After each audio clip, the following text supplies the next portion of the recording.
Gracias por venir. Este es un taller que hemos organizado junto con el IPGH y como pueden ver, el título es Herramientas informáticas para la ciencia.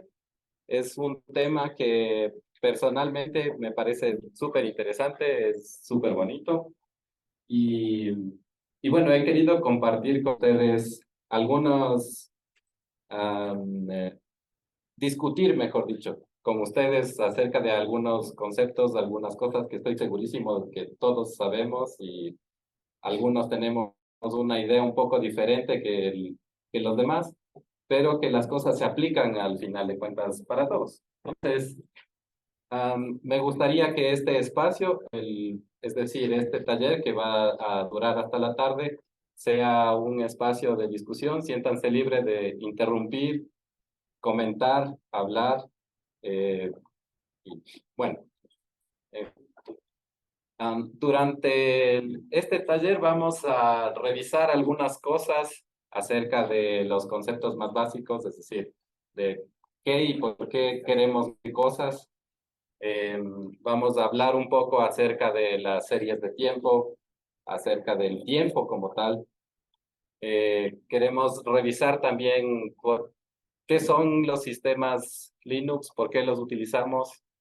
Y bueno, principalmente eso vamos a hacer durante las horas de la mañana, es decir, revisar sobre todo los conceptos y estas cosas, para luego en la tarde tener un poco más de tiempo para echarle mano y ponernos en práctica un poco mejor. Ok, entonces, no sé si tiene alguna pregunta, algún comentario, alguna sugerencia, igual, no duden en simplemente interrumpir y siéntanse libres. Ok, entonces empecemos por la ciencia.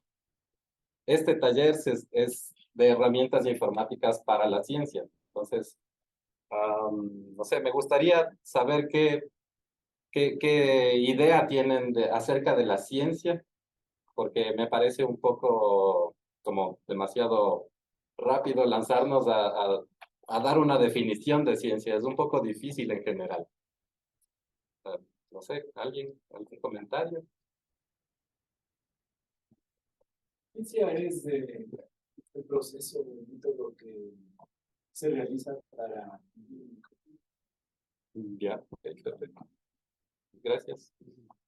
Am, bueno, de acuerdo con Max Planck, la ciencia es la progresiva aproximación del hombre al mundo real. Entonces, en cierto modo, eso significa que como hombre, como especie humana, estamos un poquito alejados del mundo real. ¿Creen? Sí, será. Estamos viviendo en el mundo real. Sin embargo, nuestra visión de cómo funcionan las cosas no siempre es la adecuada o no siempre es la más acertada. De modo que la ciencia es ese algo que nos ayuda a acercarnos un poco hacia este mundo real. Am, en esta frase me gustaría poner un poco de énfasis en la palabra progresiva, ¿sí? Porque esto significa que es como un proceso que se va dando paso a paso y no es algo que funciona así como de golpe. Es decir, la ciencia no es una fórmula mágica que nos va a dar un resultado así, ya, directamente, de un solo golpe. Entonces, de hecho, esta idea de progresiva significa que vamos a tener un ciclo, ¿ok? Y cuando hablamos de ciencia, normalmente aparece esta frasecita, el método científico, que está un poco mal interpretada porque al final de cuentas es un conjunto de métodos que nos va a ayudar a este objetivo de acercarnos al mundo real. ¿Ok? Entonces, uno de los métodos que podemos utilizar en la ciencia está expresado en este ciclo de aquí, que empieza con la observación de un fenómeno en general y luego sobre esa observación planteamos hipótesis, planteamos tesis y demostramos esas tesis a través de la experimentación. Entonces, a veces aceptamos las tesis, a veces las rechazamos, pero Esto nos sirve nuevamente en el círculo para volver a la observación en base a lo que ya habíamos experimentado previamente y continuamos así, en un lazo infinito prácticamente. ¿Okay? Hasta aquí, no sé si alguien tiene algún comentario. ¿No están de acuerdo? Sí. Ok, entonces, en este taller, como vamos a utilizar herramientas informáticas para hacer esto, en realidad estamos involucrados directamente en la parte de la observación, sobre todo. ¿Ok? Es decir, a pesar de que existen las herramientas para la hipótesis, tesis y experimentación, nos vamos a centrar sobre todo en la parte de la observación. Y esto quiere decir que vamos a obtener bastantes datos, vamos a estar midiendo cosas. Obtener datos significa que vamos a tener una base sobre la que podemos trabajar, pero debemos de estar siempre conscientes de que tener datos no significa que ya somos científicos, ¿ok? Más bien es como la base sobre la que trabajamos, pero necesitamos un poco más. Me gustaría también analizar esta frasecita de Henry Poincaré, en la que menciona que la ciencia está hecha de datos, así como una casa está hecha de piedras. Pero un conjunto de piedras no es una casa. Asimismo, un conjunto de datos no es ciencia.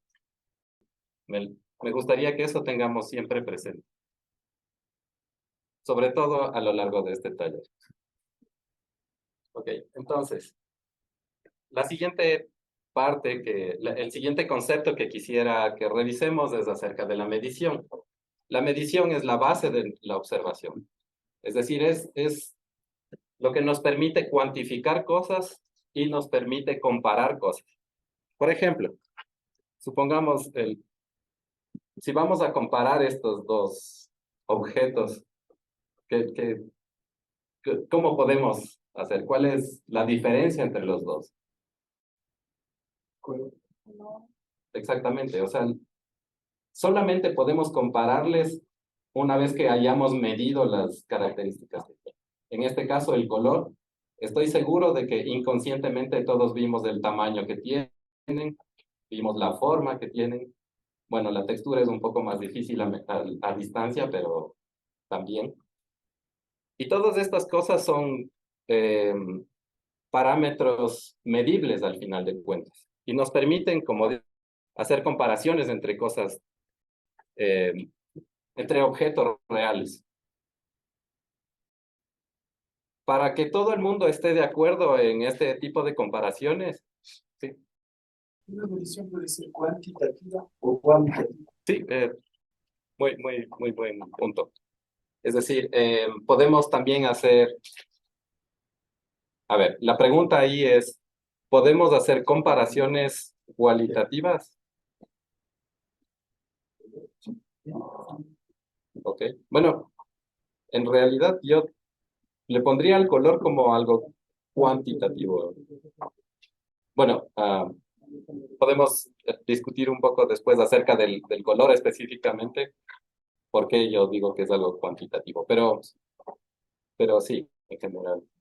Ah, acá hay un puesto, si quieren. Aquí hay una silla extra, pero sí, no hace falta.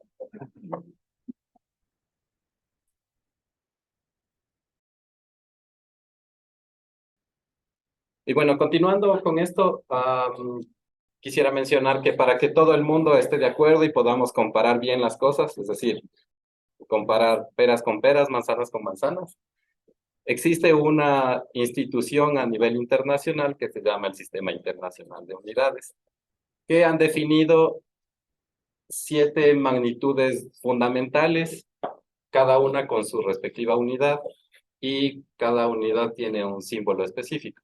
Esto es súper importante, sobre todo en la ciencia, porque nos permite a todos hablar el mismo idioma.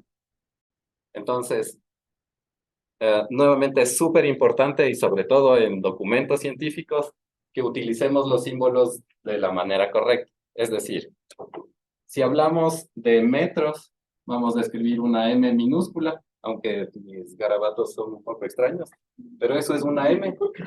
Y no podemos escribir metros así, o algo como esto, porque de hecho esto es milisegundos. ¿Ok? Entonces, hago énfasis en esto porque realmente es importante, es algo a lo que normalmente no le damos importancia, pero que, bueno, la tiene realmente. Entonces, no estoy muy seguro de que sea, creo que la mayoría estamos como bastante familiarizados con esto. No sé si alguien tiene alguna pregunta acerca de esta tablita. ¿No? Ok, solo un comentario extra. Am, por ejemplo, para escribir kilómetros, debemos hacer así, con la K minúscula, porque si escribimos de esta forma, en realidad estamos diciendo Kelvin metro. ¿Ok? Entonces, ese tipo de cosas, aunque parecen súper obvias y sin importancia, sobre todo en documentos científicos, son muy importantes. Y bueno, además de estas unidades fundamentales, existen también las magnitudes derivadas, que son, por ejemplo, la velocidad, por ejemplo, la aceleración, energía potencial, frecuencia, etcétera, etcétera. Hay muchísimas. Y estas, bueno, son derivadas porque se van componiendo de las fundamentales, ¿verdad? También cada una tiene su respectiva unidad y es importante que tengamos siempre en mente qué es lo que estamos midiendo y en qué unidad, porque pueden pasar cosas como alguna vez escuché a un ingeniero que hablaba de la energía potencial midiendo en metros.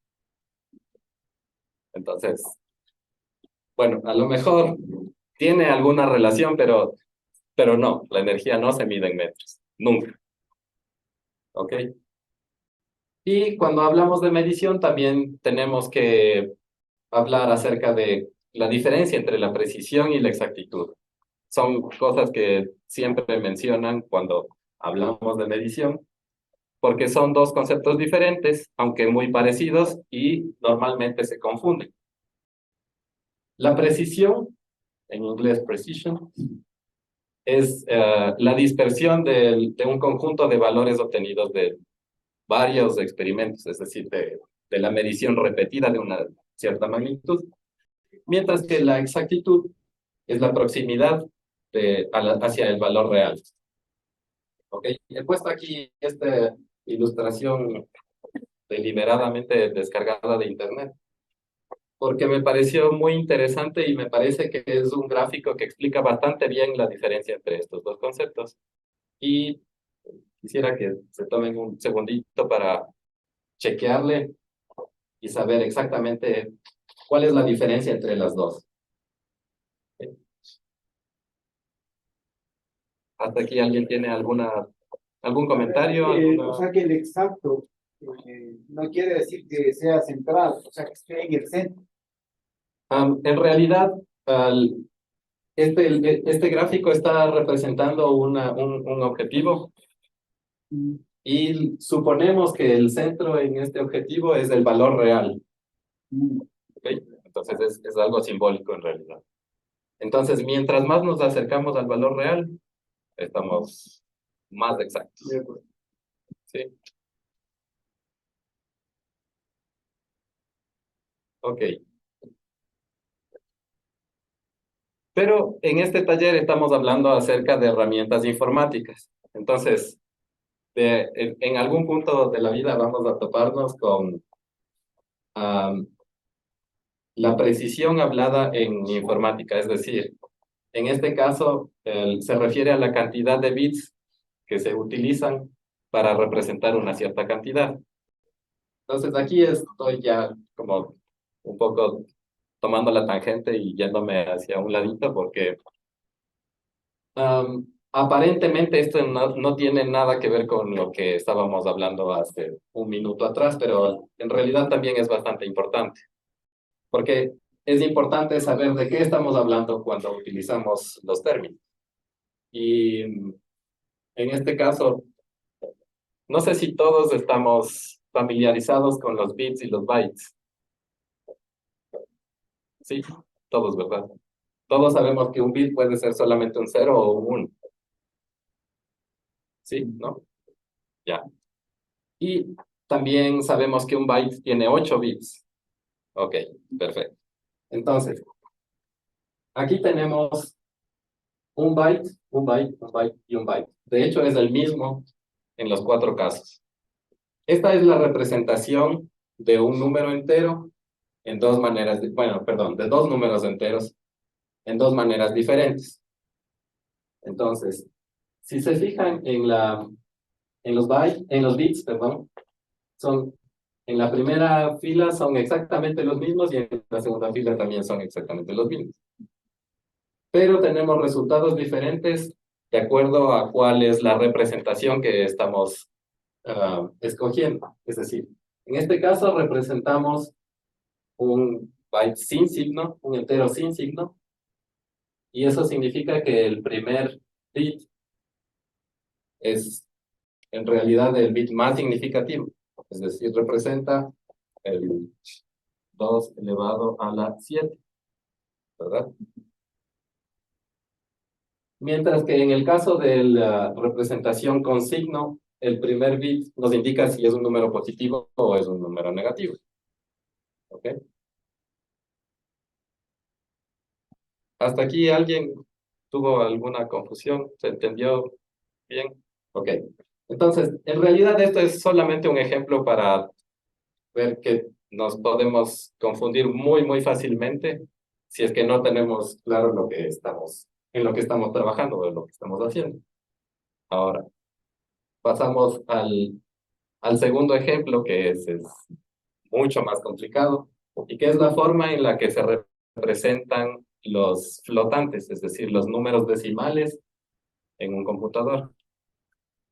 No nos vamos a meter mucho al analizar todo esto porque nos tomaría bastante tiempo. Es súper interesante, eso sí. Y tal vez un comentario que tengo al respecto de esto es que en este gráfico de aquí está como un poco escondido el por qué a veces las computadoras se cuelgan y por qué a veces los resultados de la computadora no coinciden cuando se hace el experimento varias veces. ¿Ok? ¿Alguna pregunta? ¿Comentario? ¿No? Sí, ¿Sí? ¿qué tiene que ver la parte de los bits con la sección? Ok. Am, es muy buena pregunta porque en realidad no respondí esa partecita mientras estaba hablando de eso. En este caso tenemos un número representado en 8 bits. ¿Ok? O sea, si contamos aquí, tenemos 8 bits. Este 2 de aquí significa que estamos hablando en binario, es decir, la base es 2. Pero yo puedo representar un número, no, mejor dicho, antes de decir eso, si tengo estos 8 bits, yo puedo representar un número tranquilamente que esté entre 0 y 255 o entre menos 128 y 128. ¿Ok? Cualquier número que esté fuera de ese rango, me queda imposible de representar con estos 8 bits. ¿Ok? Si aumento un bit más, entonces este rango cambia. Para hacer más fácil las cosas, vamos a trabajar con sin, ¿ok? Entonces, si aumento un bit más, entonces ya no tengo de 0 a 255, sino de 0 a 511. ¿Estamos de acuerdo o no? Ya, ok. Entonces, eso significa que mi precisión va a aumentar. Ha aumentado en un bit. ¿Por qué ha aumentado en un bit? Porque normalmente um, este rango de aquí representa representa un rango de una medida real. Es decir, aquí le estamos asignando simplemente un número, pero en el mundo real estamos midiendo una magnitud verdadera, es decir, ya sea, no sé, voltaje, longitud, tiempo, etcétera. ¿Me explico? O confundí un poco más las cosas. Ya, ok. Entonces, am, había dicho que si aumentaba solamente un bit, ya puedo representar un número hasta de 0 a 511, pero normalmente no se aumenta solo un bit, sino más bien se duplica, es decir, si utilizo 16 bits en lugar de 8, entonces mi rango ya no va a ser de 0 a 255, sino de 0 a 65.524. No me acuerdo. 65.500 algo.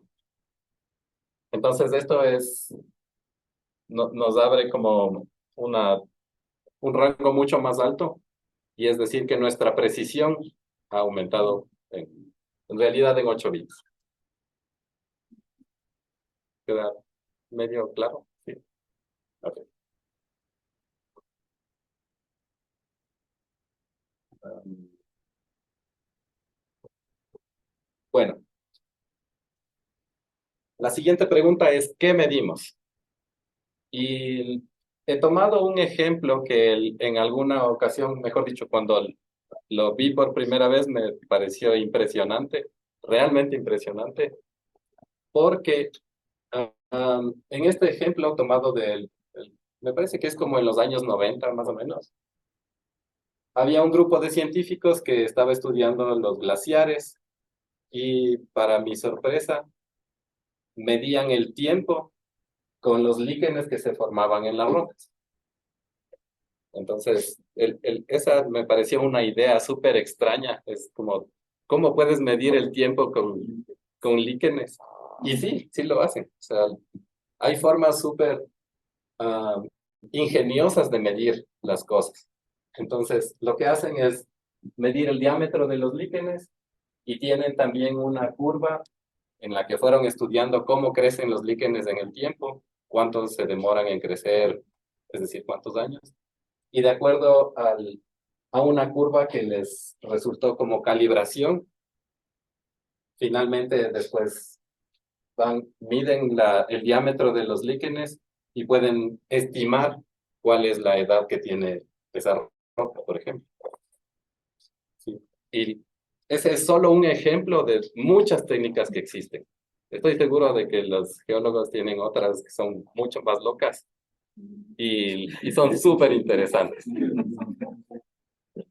Otro ejemplo que también me parece súper interesante y que es bastante común y de lo más simple es cómo medimos la lluvia, cuánto llueve. Entonces existen los pluviómetros que se ven algo como esto.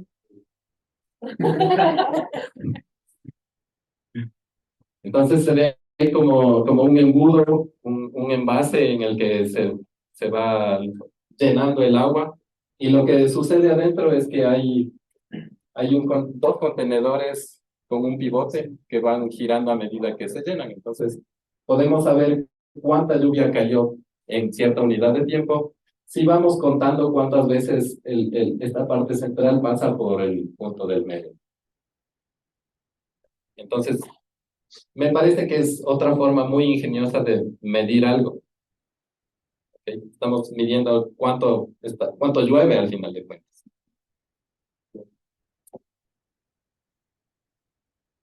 Y con eso se termina esta primera sección. ¿Alguna pregunta? ¿Preguntas, comentarios, críticas? Ok, bueno, podemos continuar entonces.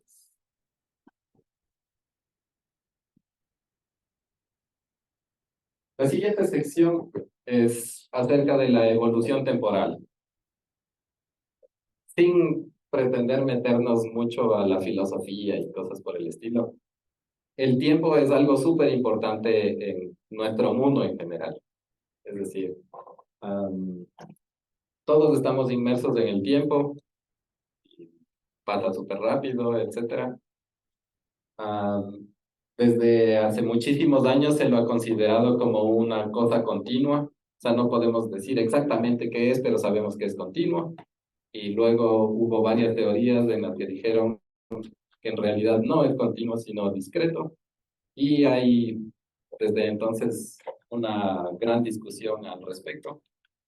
Pero en nuestro tema, en lo que se refiere a lo que estamos nosotros discutiendo y revisando, también es bastante importante y lo que nos interesa saber es que nos ayuda a verificar cómo van variando las magnitudes que medimos. Entonces, la primera cosa que hacemos por lo general cuando medimos algo es generar series temporales. ¿Por qué generamos series temporales? Porque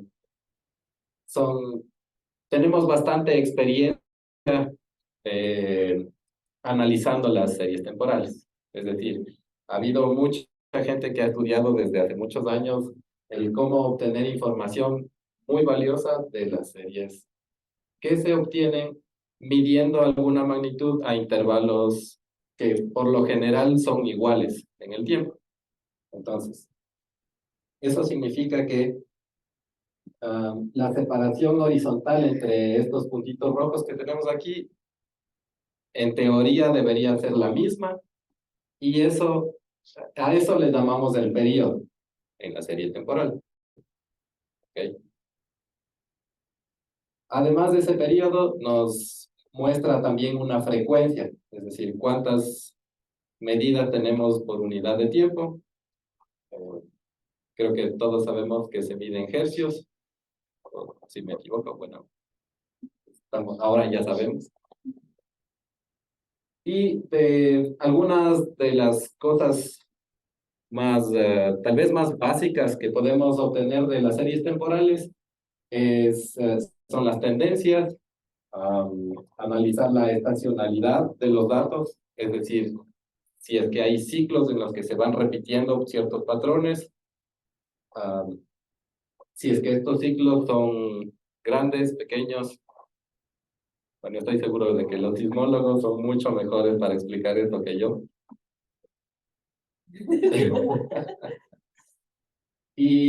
Pero bueno, la idea es que, quiero decir, la idea de esta diapositiva al menos es que cuando medimos algo, es súper útil que formemos series temporales. ¿Ok? Además, a partir de estas series temporales podemos obtener la estadística descriptiva al menos. Es decir, podemos tener la media, mediana, la dispersión de los datos, etcétera, etcétera. Nos ayuda a verificar si es que hay momentos en el tiempo en los que los datos se salen del comportamiento normal o si más bien todos los datos se mantienen dentro de un cierto rango. ¿Okay? Una cosa importante a notar es que siempre en las series temporales el tiempo es la variable independiente. ¿Okay? Es decir, vamos a representarlo en el eje horizontal y es la magnitud que estamos midiendo la que depende del tiempo. El tiempo no depende de nadie, de ninguna otra magnitud.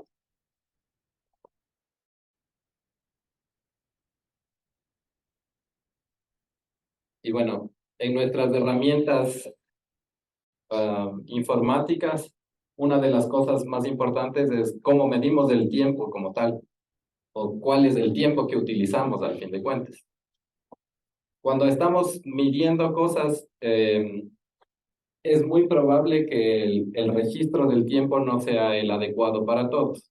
Hace un rato estaba hablando acerca del sistema del sistema internacional y que es importante porque nos permite hablar a todos en el mismo lenguaje y eso se aplica también para el tiempo. Es decir, es importante que si yo mido una cosa en este momento y alguien está midiendo otra cosa en este momento, para poder comparar, el registro debe quedar con el mismo tiempo. ¿Ok? Para esto tenemos los sistemas GNSS, que seguro Marco, bueno, ya sé, nos puede aclarar un poco más, pero estos sistemas son aquellos que están basados en satélites y uno de esos sistemas es el sistema de GPS que lo lanzaron los gringos hace como unas 2 décadas, me parece. Y una de las cosas importantes de estos sistemas es que utilizan constelaciones, es decir, no es solamente un satélite que está girando alrededor como en esta animación, sino es todo un conjunto de satélites que están orbitando alrededor de la Tierra. Y los que nos interesan en este caso específico son aquellos que nos brindan este servicio PNT, es decir, de posicionamiento, de navegación y del tiempo. Existen principalmente 3 segmentos en este tipo de sistemas, que es el segmento espacial, no sé por qué dice especial aquí, es un error. El segmento de control y el segmento de usuario. Los 2 primeros, el segmento espacial y el de control, están manejados por las agencias a las que pertenece el sistema GNSS. Algunas de las agencias están nombradas aquí, es decir, las principales, además del sistema de GPS que les pertenece a Estados Unidos desde hace algunos años.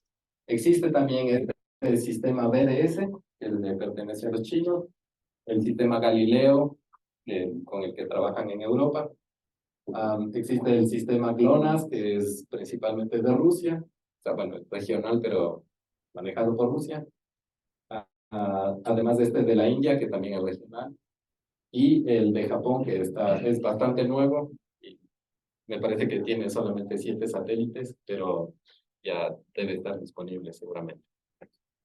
Cada sistema tiene sus propios satélites. Sí. Cada sistema tiene exactamente. Conjunto de satélites. Cada uno de estos tiene su propia constelación. Cada uno de ellos maneja su segmento espacial y su segmento de control. ¿Ok? Entonces, el segmento espacial se refiere a los satélites que están orbitando.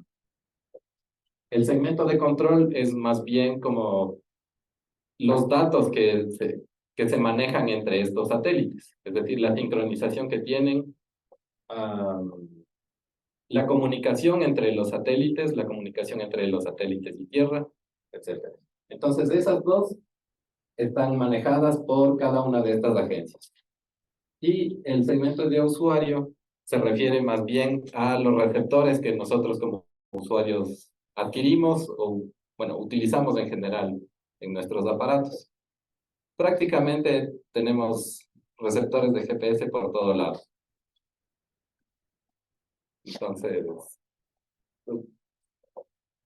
al final es un sistema que se ha extendido muy rápidamente en los últimos años y por todo el mundo. Entonces, la ventaja que nos da esto es que podemos regresar a lo que estaba diciendo hace unos minutos, es decir, todos podemos estar hablando en el mismo idioma al mismo tiempo y podemos comparar fácilmente nuestros datos, nuestras series temporales. ¿Ok? Eso es algo súper importante para la ciencia, como ya había mencionado antes, y bueno, creo que no hace falta que siga mencionando eso. Unas pocas comentarios, podría decir, acerca del sistema GPS, que es en realidad uno de los primeros que salió, por no decir el primero, no estoy muy seguro, es que en el segmento de usuario se utilizaba, creo que todavía se utiliza de hecho, la comunicación serial para obtener los datos de los receptores. Entonces, la velocidad típica a la que se comunica es 4800 baudios. Por lo general utiliza un PPS, que es un pulso por segundo. Estoy seguro de que todos estamos familiarizados con eso también. ¿Y cómo funciona este PPS? Está está mostrado en esta gráfica. En el eje horizontal tenemos el tiempo y en un cierto momento vamos a recibir el mensaje del receptor que está conectado con los satélites, pero ese mensaje no necesariamente está alineado con una marca del tiempo. Es decir, cada segundo vamos a tener un tic, una marca que está mostrado en este pulso de aquí. Entonces, lo que significa esto es que nuestro receptor, cuando obtiene ya la señal del PPS, obtiene el mensaje, pero espera hasta hasta el siguiente pulso de PPS para aplicar lo que diga en este mensaje. No sé si me confundí un poco o está más o menos claro. Ok, entonces, el contenido de estos mensajes que están aquí pueden ser diferentes. Existen varios, existen como 13 diferentes tipos de mensajes. Algunos de esos mensajes están aquí descritos. Entonces, esta es la cabecera principal de cada uno de este tipo de mensajes. Y bueno, en esta tabla también deliberadamente me la copié de internet. Entonces, dice ahí lo que contiene cada uno de los mensajes. Por lo general, la información está repetida en los diferentes mensajes y esto es porque nuestro receptor va a captar, por lo general, más de un tipo de sentencia a la vez. ¿Okay? No sé, ¿hay algún comentario, pregunta, algo hasta aquí? Sí, una pregunta. A ver, tú mostraste antes los sistemas presentes. Ya. Sí, la pregunta es, si tú tienes un receptor que se conecta a cualquiera de esos, ¿no es cierto? Porque te debe venir en especificación, no lo puedes no conectar.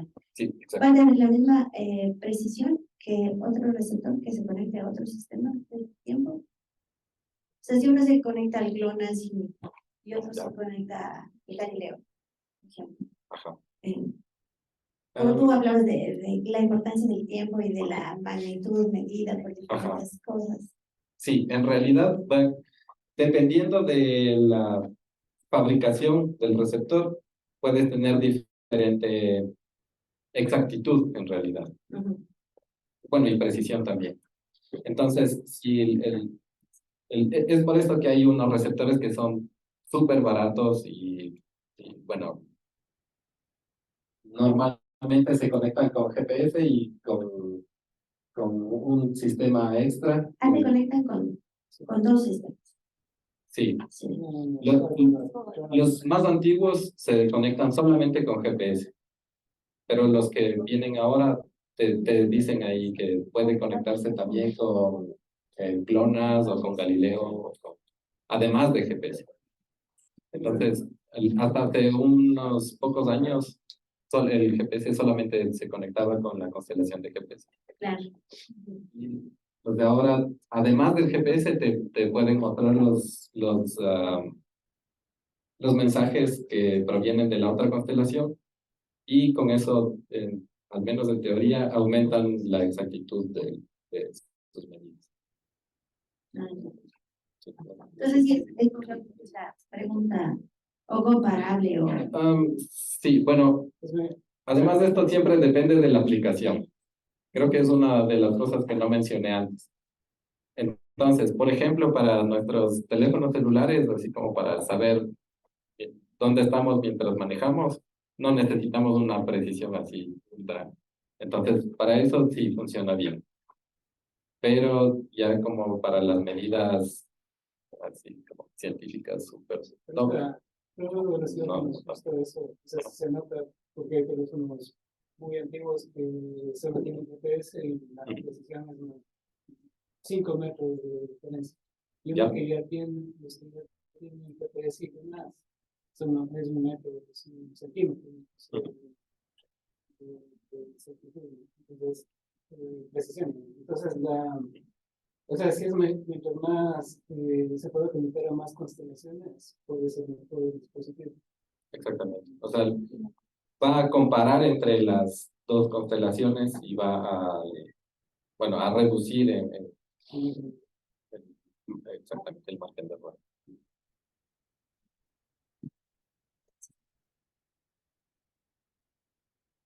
Ok, entonces, bueno, finalmente, solo como para repetir un poco, en cada uno de estos, de estas sentencias que yo voy a recibir con mi aparatito, que de hecho puede ser tan simple como esto, como el cuadradito blanco que se ve ahí.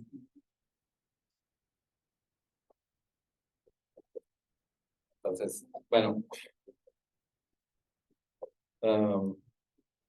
entonces lo que estaba diciendo es que nuestro aparatito nos va a recibir algunas de estas sentencias y dependiendo de cuál reciba, vamos a tener una cierta información o no.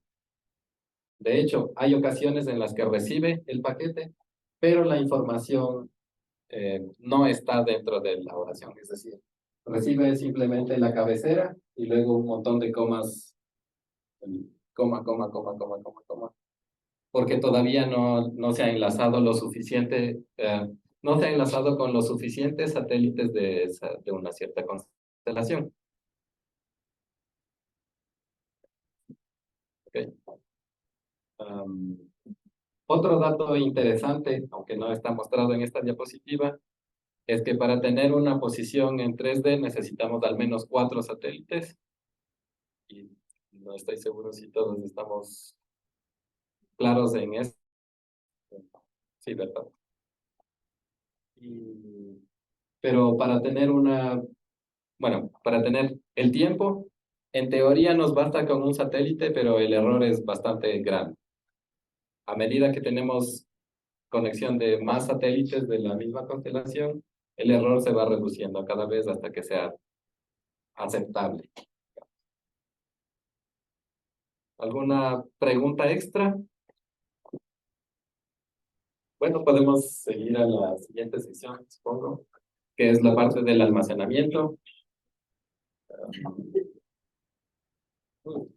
Seguimos en el mismo tiempo, parece.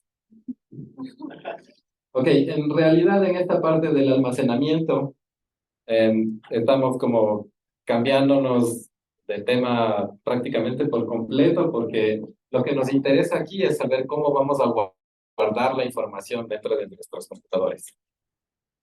Y existen varias formas de guardar la información. Una de las más utilizadas y de las más prácticas es utilizar una base de datos. Me hubiera gustado que alguien que sí sepa de bases de datos esté aquí explicándonos cómo funcionan exactamente, pero de lo que yo tengo entendido al menos, una base de datos mantiene una cierta organización de la información que nosotros le guardamos dentro de una manera estructurada. Y eso quiere decir que vamos a mantener un cierto formato en la forma en la que con el que guardamos la información. Existen varios tipos de bases de datos, existen varias empresas, digamos así, que han desarrollado herramientas para manejar este tipo de datos.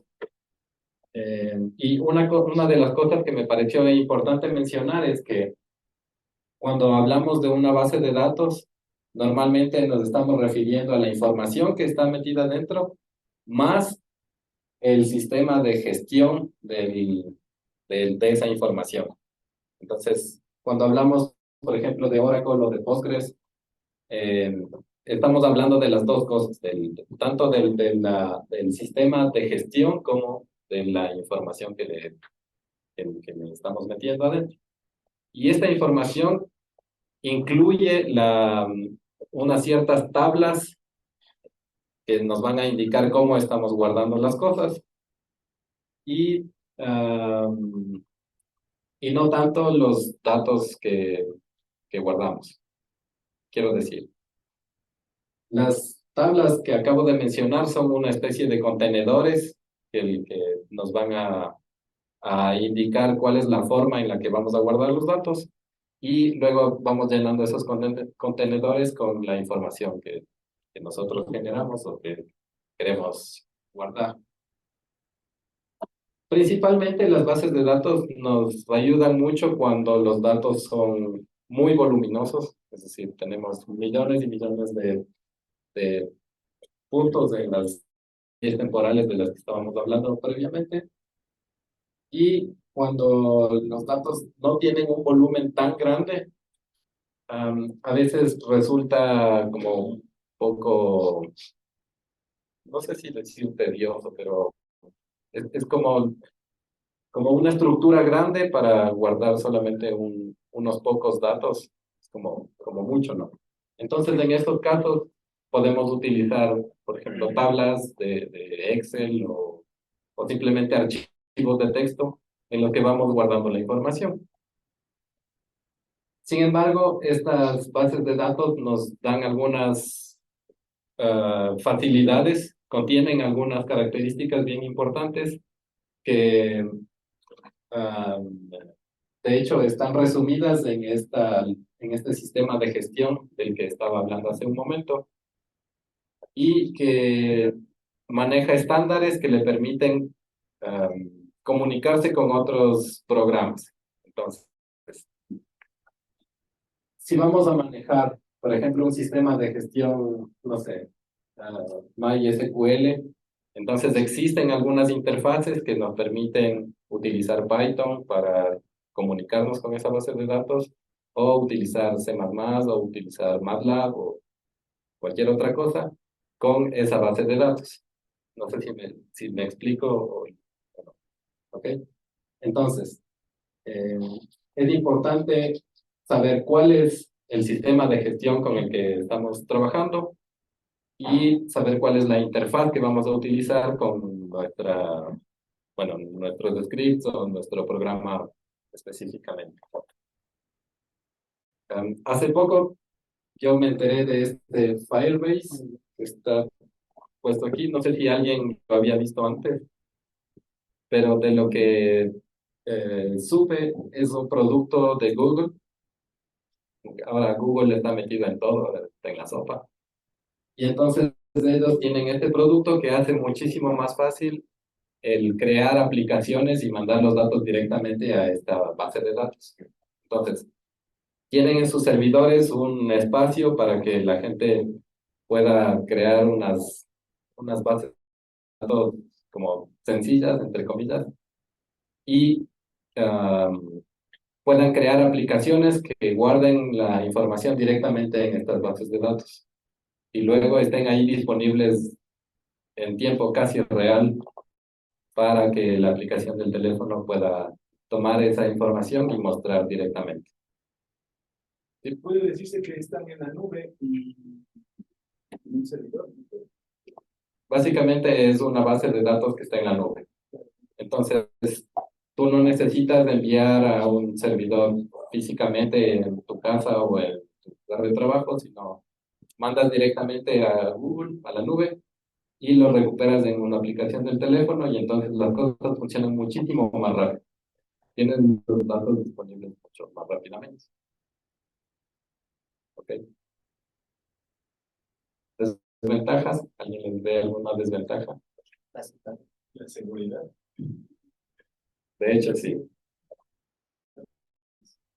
Pero bueno, también existen algunas, bueno, supongo que depende de la aplicación que tú estás desarrollando, de la seguridad que le pongas, pero bueno, al fin de cuentas, Google siempre va a saber qué es lo que estás haciendo. Pero, Sí. por ejemplo, en este de aquí, digamos, he estado ahorita con computación de la nube, ¿Ok? servicios como Azure, AWS, digamos, algunos de estos ofrecen la posibilidad de que uno bote toda su infraestructura, digamos, allá, o sea, directamente, y para proteger todo eso, hay el chance de mandar, digamos, los datos encriptados, o sea, full blindados. Entonces, por ejemplo, este de aquí no permite eso, o sea, ahí sí de ley, como quien dice el servicio de Google, sí, como quien dice, abre esa puerta de que los datos puedan llegar a ser vulnerables o sí ofrece garantías como otros servicios. Me parece que la seguridad es la misma que te ofrece en el resto de servicios. Entonces, de hecho, tú necesitas una cuenta de Google para poder subir tus datos en esta Firebase y le asocias a tu cuenta de Google. Entonces, mientras tengas O sea, de como manera una clave, claro, o sea, se manejan dos con las políticas de Google, porque ya digo, por exactamente. ejemplo, Azure es de Microsoft, AWS es Amazon, Ajá, entonces este se maneja con las mismas políticas de Google, que son inclusivas. sí, exactamente. Ay, Van a inteligencia artificial. Sí. Es que de ley necesitan blindar, es que de ley necesitan blindar el tema de la parte de seguridad, porque si no, un sistema inseguro pues, a nivel de... Claro, bueno, tiene no me quería meter mucho en hablar de la seguridad, primero porque no soy ningún experto al respecto, pero además creo que la seguridad tiene diferentes niveles y dependen de diferentes cosas. Entonces, la seguridad de los datos en tanto que compañía, Google tiene sus propias políticas y te las asegura como compañía. Pero a nivel de usuario depende mucho de la seguridad que tú hayas elegido con tu contraseña, suele tener un patrón para desbloquear tu teléfono y cosas de este estilo. De la misma forma, entiendo que te ofrece como uno o máximo dos niveles de seguridad del momento que estás haciendo tu aplicación. Entonces, está pensado, esta base de datos está pensada para que tengas disponible la información lo más rápido que puedas, pero no tanto como para que sea muy sólida no sé si me explico. La idea es que tú como usuario desarrolles una aplicación para tu teléfono en la que puedas tener datos que ellos consideran que no son como tan importantes, digamos así. Entonces la seguridad a nivel de usuario no es tan, no es del mismo nivel de alguna como las otras, pero tiene la ventaja de que tienes la información disponible en tiempo mucho más corto.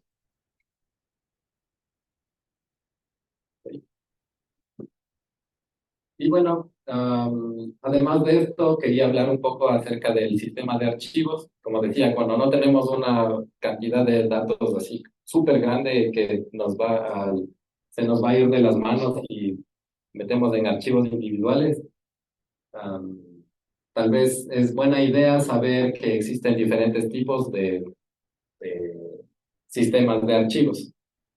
Entonces, bueno, de hecho esto es importante inclusive para las memorias Para la vida estas diaria. y las USB. O sea, es algo que vale la pena por lo menos haber escuchado alguna vez en la vida.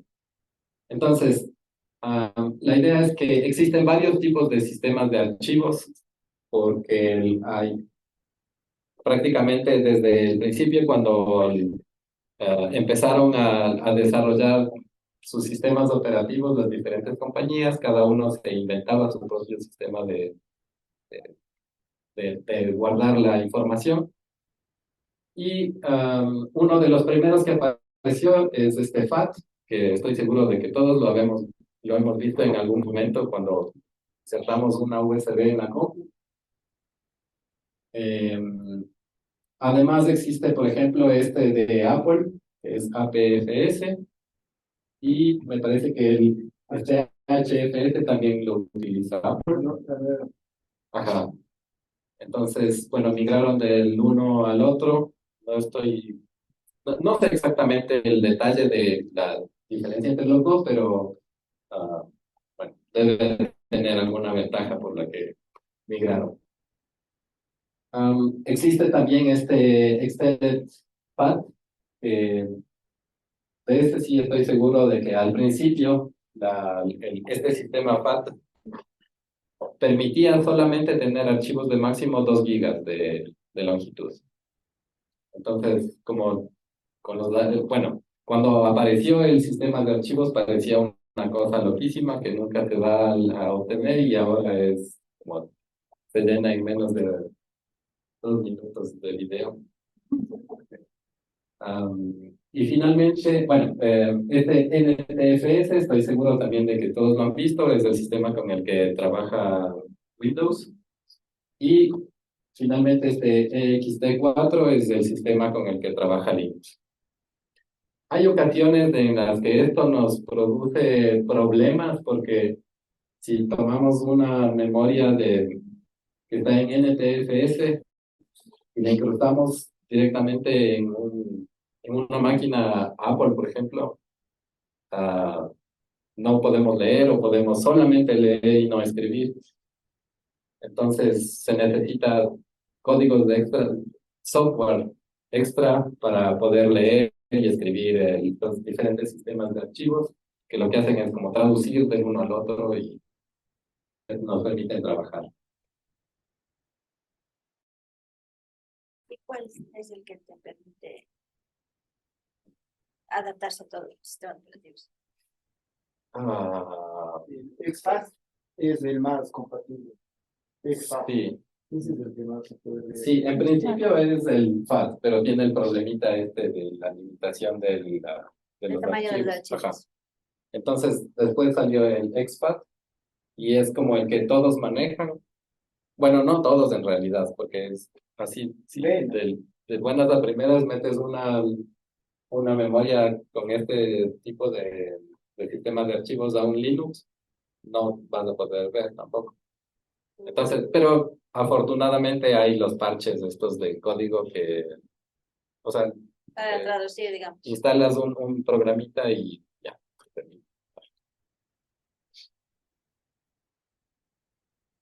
De hecho, hay una empresa que, si no me equivoco, está Fuse, que se encarga del software para traducir del uno al otro.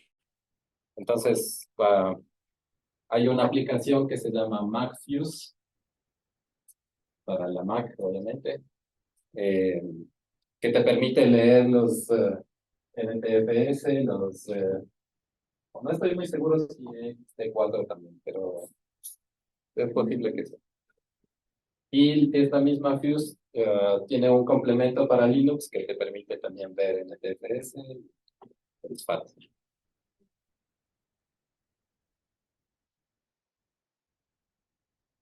¿Más preguntas?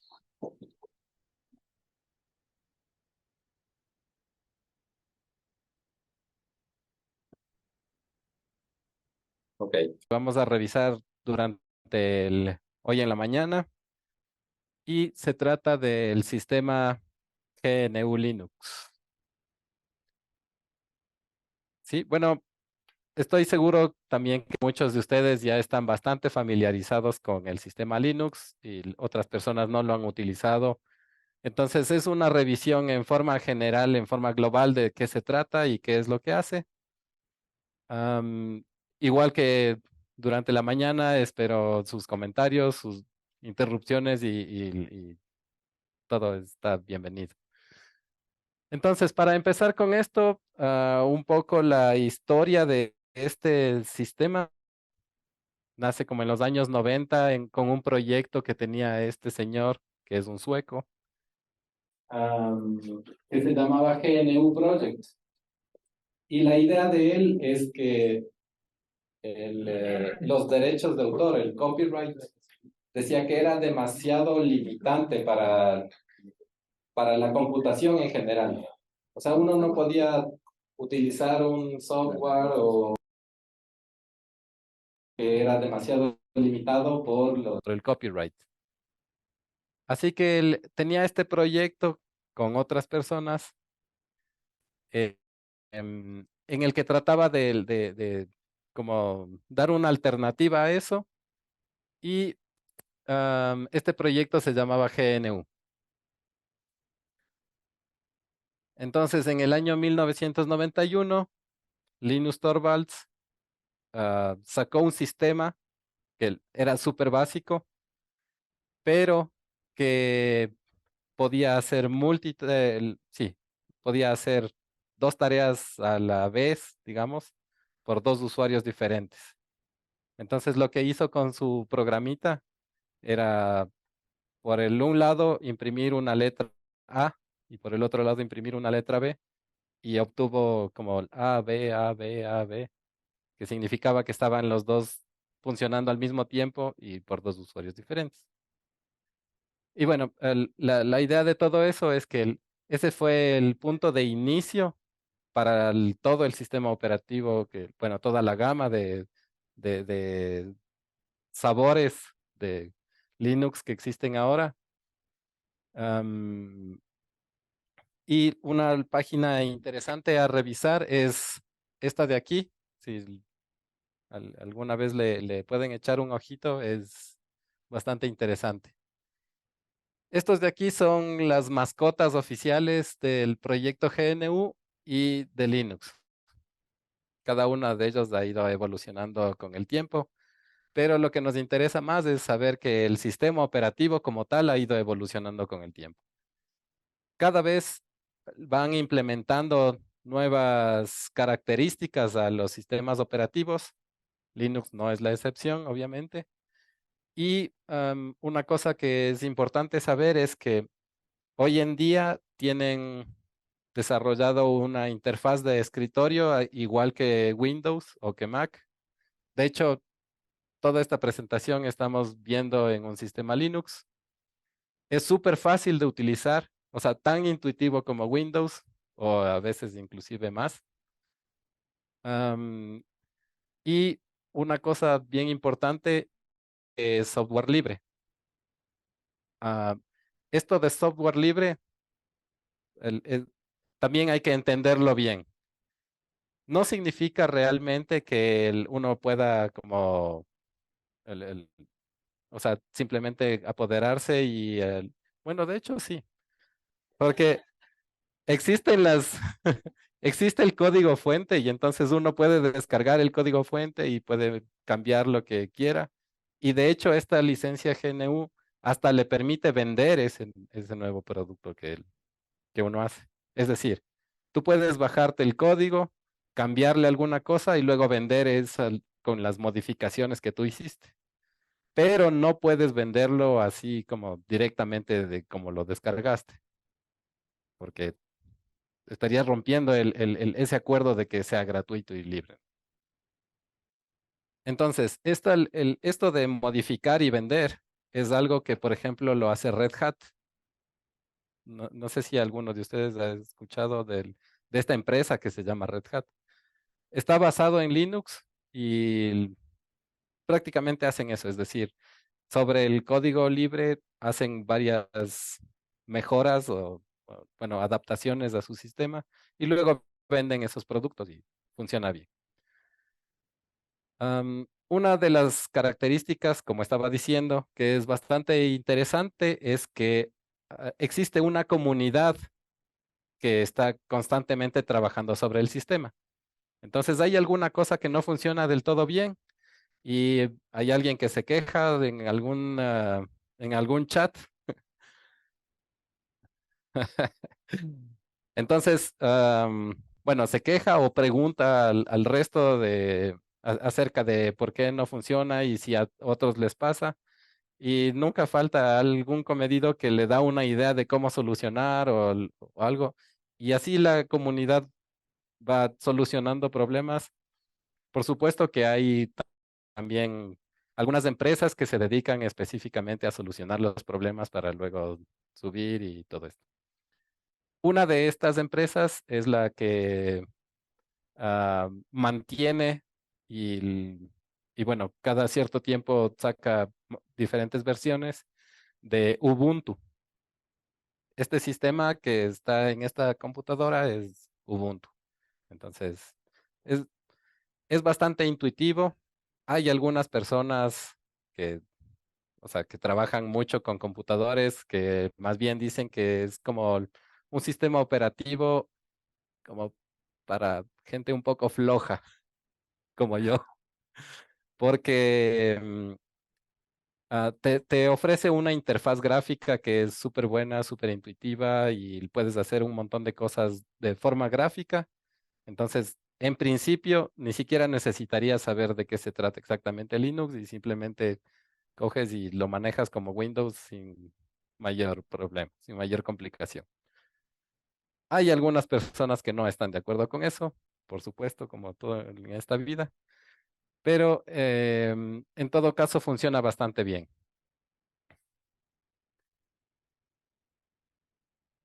Y ahora, una de las partes medulares del sistema Linux en general es la shell. La shell de Linux es el intérprete de comandos. Es decir, detrás de la pantallita negra que vemos en la parte de aquí, hay un intérprete de comandos que básicamente lo que va a hacer es darnos una respuesta cuando nosotros le decimos que haga algo. Entonces, esta shell no es única de Linux, de hecho sale de los sistemas Unix, que es como un grupo más grande que engloba Linux y de hecho Windows también es un sistema Unix y de hecho el sistema operativo de Mac también es un sistema Unix. Entonces, existe todo este grupo de sistemas operativos que cada uno maneja su propio shell.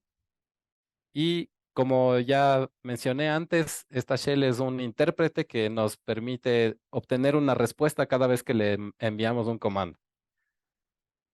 Una de las cosas interesantes también es que podemos hacer scripts, es decir, ponemos un archivo con varios comandos diferentes y la shell va a interpretar estos scripts, entonces va a ir a leer el archivo y hace cada comando de acuerdo como le hayamos indicado. Algunos de estos tipos de shell, es una de las más antiguas, se llamaba Bourne Shell y después evolucionó y se llama Born Again Shell, que es el bash que conocemos ahora. Es uno de los más utilizados, aunque ni siquiera sabemos a veces. Em, Existe también una shell dedicada la programación en C, es decir, a los comandos en C como tal, que es el CSH. Existe también otra que se llama Fish. eh, bueno, existen varias. Y una que también es interesante saber que el PowerShell que viene en el Windows, desde el Windows 8, me parece, también es exactamente lo mismo de hecho, hasta interpreta algunos de los comandos de Linux. Existen algunos comandos que son básicos, como para saber en dónde estamos en el sistema de archivos o para cambiarnos de directorio. Y sí, ajá. Ujú. Y bueno, a partir de aquí, lo que quería es más bien mostrarles directamente cómo funciona. Entonces, ahí un terminal, es decir, la ventana con la interfaz nos va a permitir interactuar con la shell y simplemente le escribimos los comandos que queremos y nos responde el- dependiendo del comando que le estamos escribiendo. Bueno, Robert, sí.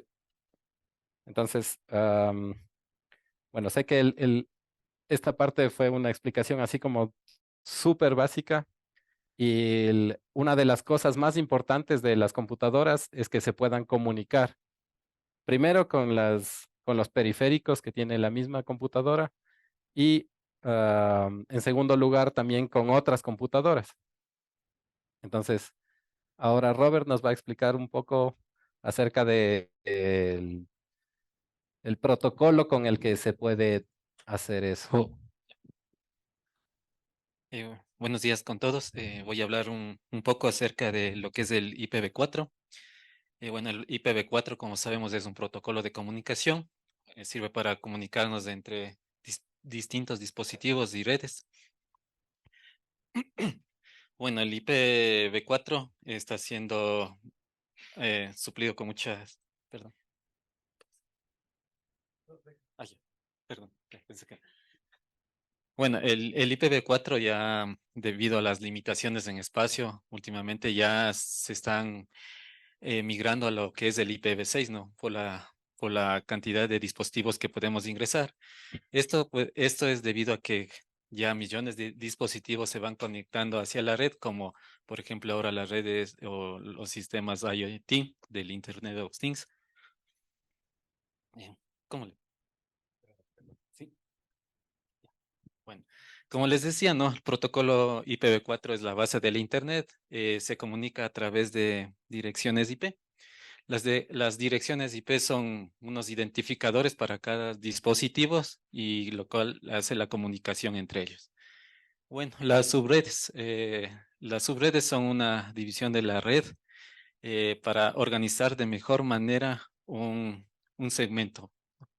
En cambio, la máscara de red conocemos como una porción de la dirección IP, la cual es un octeto, ¿no? Y el otro octeto de una dirección IP es un correspondiente a los dispositivos. Ahora sobre la puerta de enlace lo que hace es comunicarnos con distintas redes y también salir al Internet. Ya, la descomposición e interpretación de la IPv4. eh, este es el punto. Sí, no funciona. Ah, ya. Ya, la descomposición de la dirección. De la dirección IP, bueno, está compuesto por octetos, que quiere decir que tenemos 4 octetos dentro de una dirección IP. Como podemos ver en la parte izquierda, tenemos el primer octeto y así son 4 octetos que constituyen la dirección IP, ¿no? Cada octeto en decimal va de 0 a 255. En el caso de la representación binaria, interpretamos con ceros y unos, los cuales son 8 bits, un octeto, dentro de la dirección IP.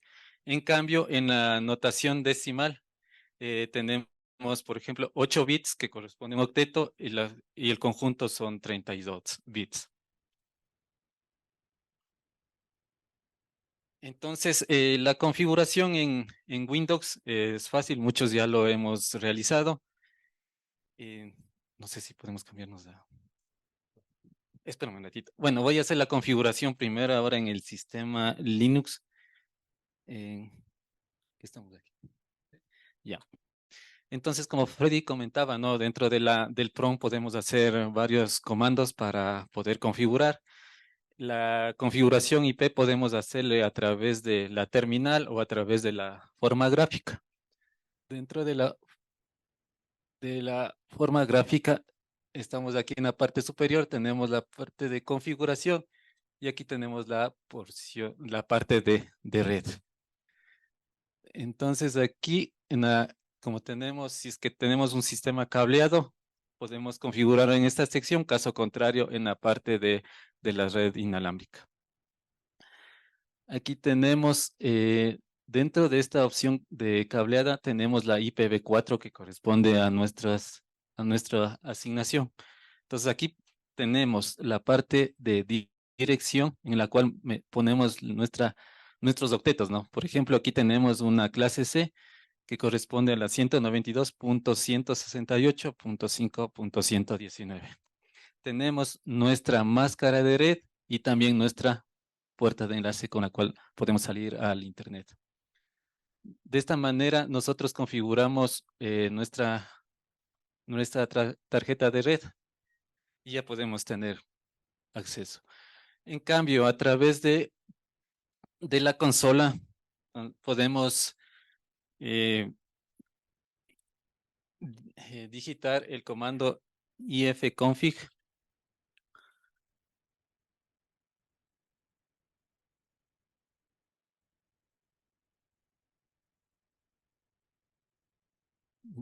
Ah, perdón, no ha estado instalado esta parte ¿cómo es?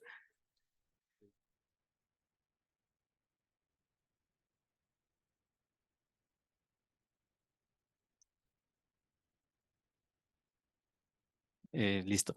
Entonces, aquí con el comando IP address, lo que vemos es la parte de las tarjetas, ¿no? En este caso, tenemos, perdón, tenemos la N1, la cual corresponde a la cableada. También tenemos la 3 que corresponde a la parte del Wi-Fi, ¿no? Entonces, podemos hacer también, podemos ver a través del comando ping, podemos poder ver la conectividad hacia un dispositivo y ver de tal manera la latencia que podemos tener, ¿no? Entonces, este comando nos muestra en estadísticas la cantidad de paquetes transmitidos y paquetes recibidos, ¿no? En esta sección. Tenemos un mínimo, un promedio y el máximo de paquetes dentro de estas estadísticas, ¿no? Esta herramienta Ping permite enviar mensajes hacia otra computadora. Aquí está utilizando la dirección IP de otro computador y este le responde y de esa forma puede medir el tiempo que se demoró el paquete en ir hacia el otro y regresar. También podemos hacer lo mismo con direcciones conocidas por lo general. Por ejemplo, www.google.com y va a ser exactamente lo mismo. Entonces, envía un paquete hasta el servidor de Google más cercano y luego regresa y vamos a tener exactamente lo mismo que estábamos haciendo antes, ¿no?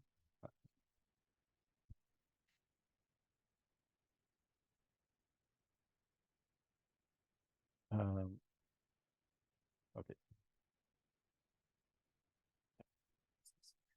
Bueno, ahora vamos a hacer el mismo procedimiento a, a través de Windows. Como todos podemos abrir eh, una, una, una terminal acá con el comando cmd. Ya. Entonces, ahí podemos también utilizar el comando ipconfig para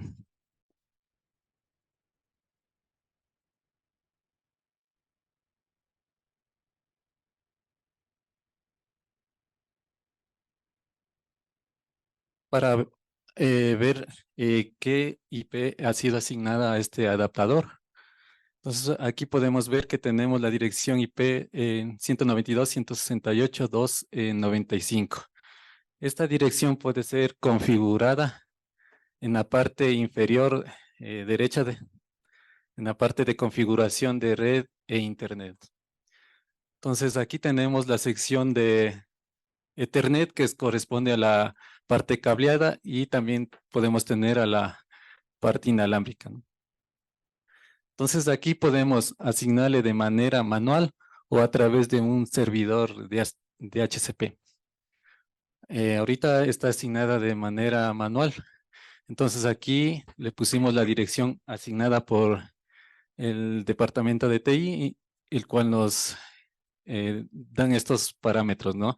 De dirección IP, máscara de subred y puerta de enlace. Entonces, nosotros configuramos esta y podemos tener la comunicación a diferentes dispositivos.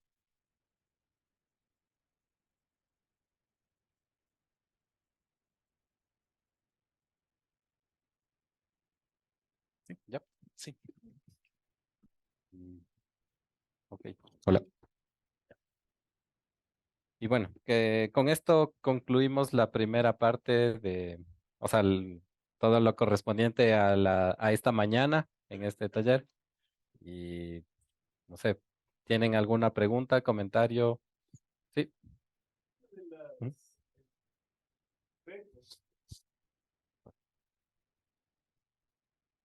Ajá. Por ejemplo, gracias.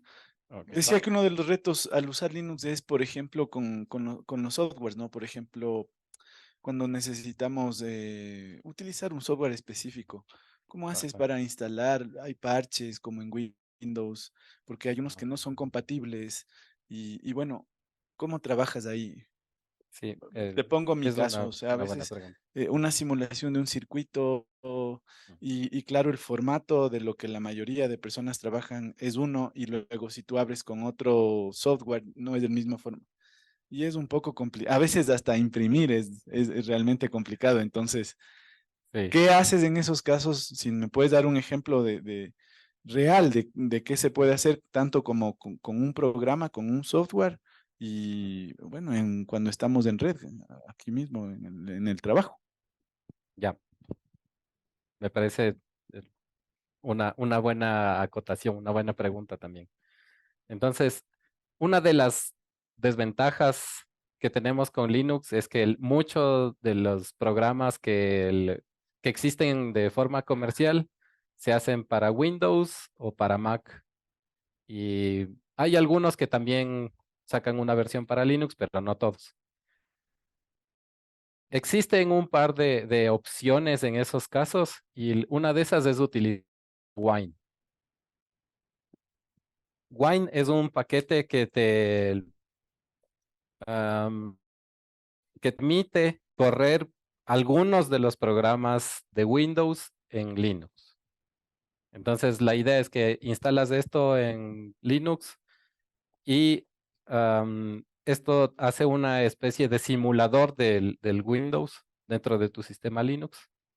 Y entonces puedes instalar tu paquete dentro de este simulador y corre. En realidad, no todos los paquetes, los programas funcionan con Wine. O sea, hay una buena cantidad de programas que, a pesar de tener el Wine instalado, no funcionan. Pero puede ser una alternativa en algunos casos. Hasta hace un tiempo, yo utilizaba este Wine para correr el Microsoft Office en, en el Linux. Pero después de un tiempo ya cambiaron al Office 365 y ya se acabó